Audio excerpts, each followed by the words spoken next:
अहम खबर दें, बिजली की पैदावार के लिए नए जनरेशन लाइसेंस जारी कर दिए गए हैं। नेपरा ने 8 कंपनियों को लाइसेंस जारी किए हैं। रिपोर्ट के मुताबिक 13 कंपनियों ने जनरेशन के लिए दरख्वास्तें दी थी। इसी पर मजीद तफसीलात जान लेते हैं मलिक सईद से। सईद, अपडेट कीजिएगा।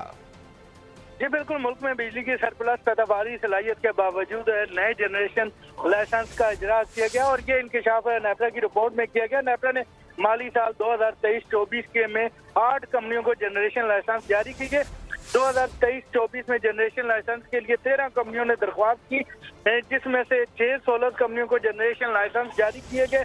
इसी तरह 2 आइडल कंपनियों को जनरेशन लाइसेंस जारी किए गए। लाइसेंस हासिल करने वाली कंपनियों की पैदावारी सलाहियत 255.55 मेगावाट है। YDESA सोलर कंपनी को 27 सितंबर 2023 को लाइसेंस जारी किया गया है। इसी तरह YDESA सोलर कंपनी की पैदावारी सलाहियत जो है वो 5 मेगावाट है। आइडल कंपनी PEDO को 30 नवंबर 2023 को लाइसेंस जारी किया गया। आइडल कंपनी PEDO की पैदावारी सलाहियत 88 मेगावाट है। आइडल कंपनी PEDO फार मैदान को 22 मई 2024 को लाइसेंस जारी किया गया। बहुत शुक्रिया सईद, अपडेट करने के लिए। सब्सक्राइब करें और बेल दबाएं ताकि कोई खबर रह न जाए।